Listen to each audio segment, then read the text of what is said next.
Hello students, आप सभी का स्वागत है AKS लॉ क्लासेस में। आज हम आपके लिए लेकर आए हैं दिवाला अधिनियम यानी बैंक्रप्सी लॉ के एमसीक्यू क्वेश्चन पार्ट फर्स्ट। तो चलिए स्टार्ट करने से पहले यदि आपने अभी तक हमारे चैनल को सब्सक्राइब नहीं किया है तो सबसे पहले हमारे चैनल को सब्सक्राइब ज़रूर कर लें, जिससे आगे आने वाली वीडियो की नोटिफिकेशन आपके पास पहुँचती रहे। तो स्टार्ट करते हैं क्वेश्चन नंबर 1। दिवाला विधि का उद्देश्य ऋणी की संपत्ति का अतिशीघ्र समान रूप से तथा मित व्ययितापूर्वक वितरण एवं जब ऋणी ने अपनी संपूर्ण संपत्ति समर्पित कर दी है तो ऋणदाताओं की मांग से उसके शरीर को मुक्ति प्रदान करना है। यह कथन है किसका? ऑप्शन ए हेनली का, ऑप्शन बी ब्लैक स्टोन का, ऑप्शन सी सामंड का, ऑप्शन डी आस्टिन का। तो इसका सही उत्तर है ऑप्शन ए हेनली का। Question number 2। दिवाला अधिनियम 1920 में कुल कितनी धाराएं हैं? ऑप्शन ए 70 धाराएं, ऑप्शन बी 83 धाराएं, ऑप्शन सी 90 धाराएं, ऑप्शन डी 96 धाराएं। तो इसका सही उत्तर है ऑप्शन बी 83 धाराएं। Question number 3। किसी व्यक्ति को ऋण के रूप में कुछ निश्चित धनराशि देने वाला व्यक्ति कहलाता है? ऑप्शन ए ऋणी, ऑप्शन बी पट्टेदार, ऑप्शन सी ऋणदाता, ऑप्शन डी अभिकर्ता। तो इसका सही उत्तर है ऑप्शन सी ऋणदाता। Question number 4। दिवाला अधिनियम 1920 की किस धारा में ऋणदाता की परिभाषा दी गई है? ऑप्शन ए धारा 2(1)(a) में, ऑप्शन बी धारा 2(1)(b) में, ऑप्शन सी धारा 2(1)(c) में, ऑप्शन डी धारा 2(1)(d) में। तो इसका सही उत्तर है ऑप्शन ए धारा 2(1)(a) में। Question number 5। दिवाला अधिनियम की किस धारा में संपत्ति को परिभाषित किया गया है? ऑप्शन ए धारा 2(1)(a) में, ऑप्शन बी धारा 2(1)(e) में, ऑप्शन सी धारा 2(1)(b) में, ऑप्शन डी धारा 2(1)(d) में। तो इसका सही उत्तर है ऑप्शन डी धारा 2(1)(d) में। Question number 6। दिवाला अधिनियम 1920 की किस धारा के अंतर्गत सुरक्षित ऋणदाता की परिभाषा दी गई है? ऑप्शन ए धारा 2(1)(b) में, ऑप्शन बी धारा 2(1)(e) में, ऑप्शन सी धारा 2(1)(d) में, ऑप्शन डी धारा 2(1)(b) में। तो इसका सही उत्तर है ऑप्शन बी धारा 2(1)(e) में। Question number 7। दिवाला अधिनियम की कौन सी धारा संपत्ति का अंतरण को परिभाषित करती है? ऑप्शन ए धारा 2(1)(d) में, ऑप्शन बी धारा 2(1)(a) में, ऑप्शन सी धारा 2(1)(f) में, ऑप्शन डी धारा 2(1)(b) में। तो इसका सही उत्तर है ऑप्शन सी धारा 2(1)(f) में। Question number 8। शोध क्षमता के किसी मामले में उत्पन्न सभी प्रश्नों को तय करने की शक्ति की व्यवस्था किस धारा में की गई है? ऑप्शन ए धारा 3 में, ऑप्शन बी धारा 4 में, ऑप्शन सी धारा 5 में, ऑप्शन डी धारा 6 में। तो इसका सही उत्तर है ऑप्शन बी धारा 4 में। Question number 9। दिवाला अधिनियम 1920 की किस धारा के अंतर्गत न्यायालय की सामान्य शक्तियों की व्यवस्था है?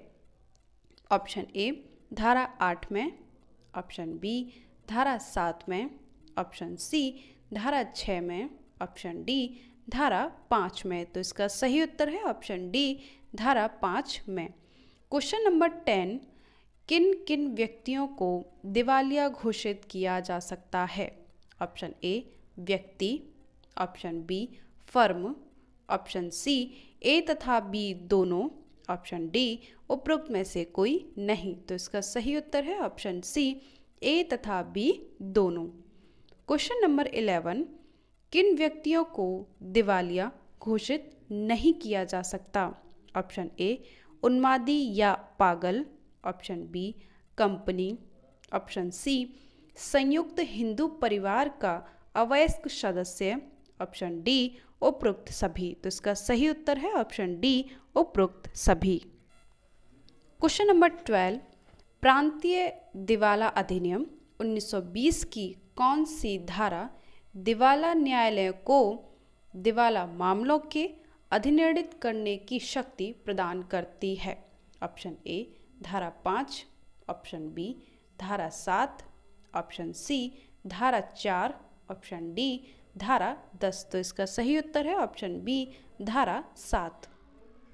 क्वेश्चन नंबर 13, प्रांतीय दिवाला अधिनियम 1920 की किस धारा के अंतर्गत ऋणदाता द्वारा याचिका प्रस्तुत की जा सकती है? ऑप्शन ए धारा 9 के अंतर्गत, ऑप्शन बी धारा 8 के अंतर्गत, ऑप्शन सी धारा 7 के अंतर्गत, ऑप्शन डी धारा 15 के अंतर्गत। तो इसका सही उत्तर है ऑप्शन ए धारा 9 के अंतर्गत। क्वेश्चन नंबर 14, प्रांतीय दिवाला अधिनियम की कौन सी धारा दिवाला न्यायालयों द्वारा याचिका स्वीकार किए जाने के संबंध में प्रावधान करती है? ऑप्शन ए धारा 15, ऑप्शन बी धारा 14, ऑप्शन सी धारा 13, ऑप्शन डी धारा 11। तो इसका सही उत्तर है ऑप्शन डी धारा 11। क्वेश्चन नंबर 15, प्रांतीय दिवाला अधिनियम की किस धारा के अंतर्गत याचिकाओं को वापस लिए जाने के संबंध में प्रावधान किए गए हैं? ऑप्शन ए धारा 13 में, ऑप्शन बी धारा 14 में, ऑप्शन सी धारा 15 में, ऑप्शन डी धारा 11 में। तो इसका सही उत्तर है ऑप्शन बी धारा 14 में।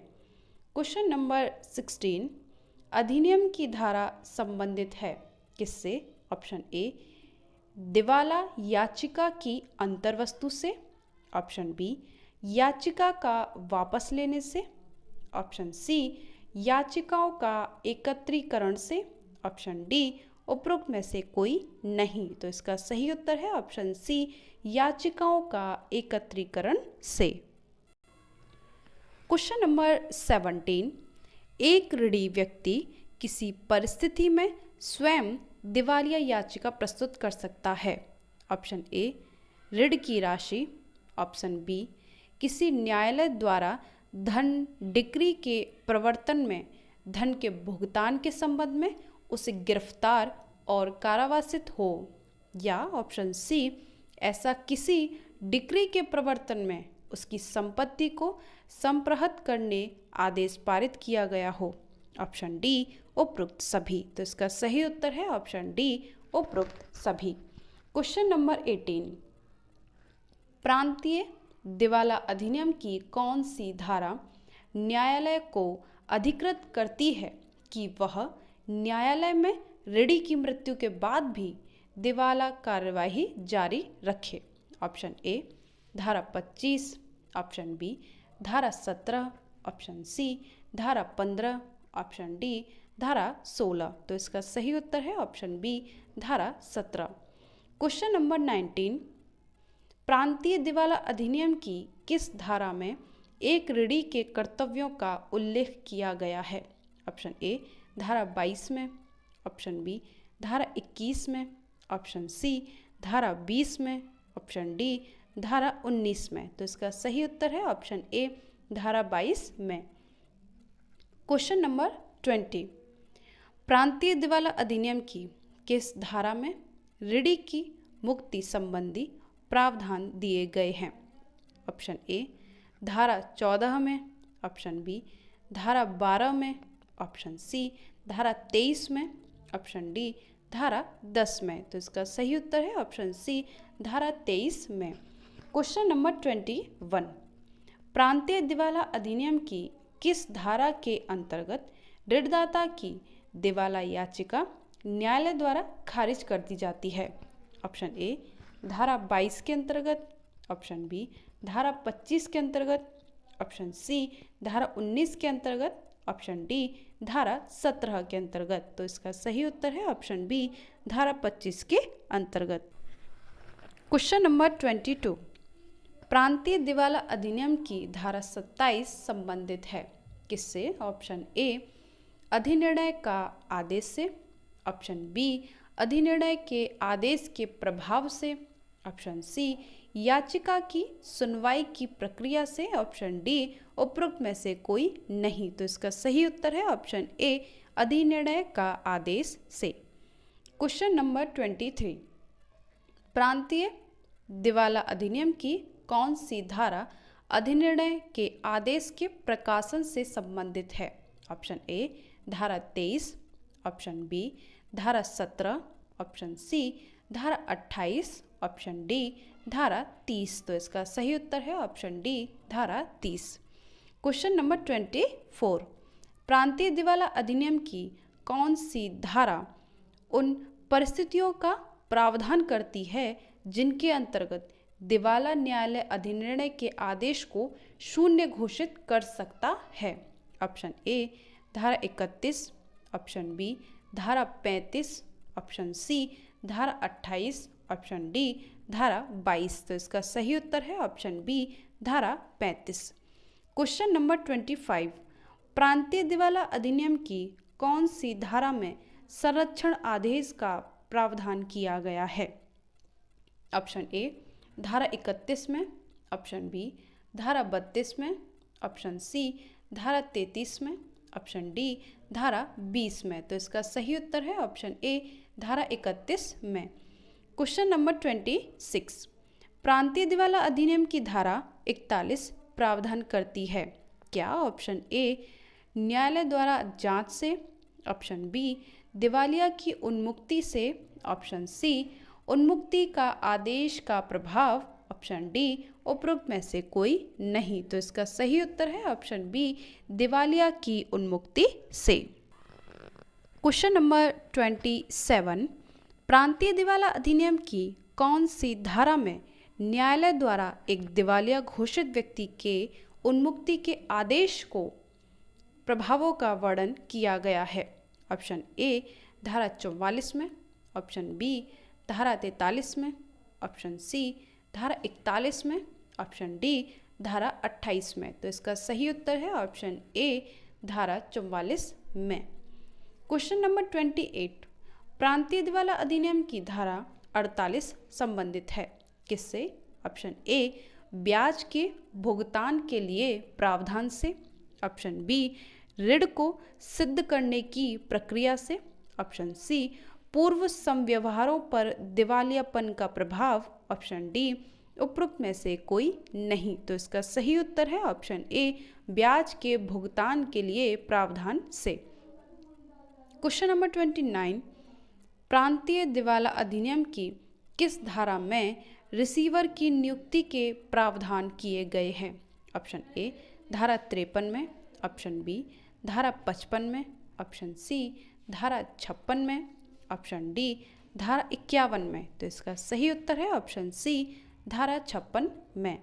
क्वेश्चन नंबर 30, प्रांतीय दिवाला अधिनियम की किस धारा के अंतर्गत शासकीय आदाता यानी रिसीवर की नियुक्ति संबंधी उपबंध हैं? ऑप्शन ए धारा 59 में, ऑप्शन बी धारा 57 में, ऑप्शन सी धारा 56 में, ऑप्शन डी धारा 53 में। तो इसका सही उत्तर है ऑप्शन बी धारा 57 में। क्वेश्चन नंबर 31, रिसीवर के कर्तव्य एवं शक्तियों का उल्लेख दिवाला अधिनियम की किस धारा में किया गया है?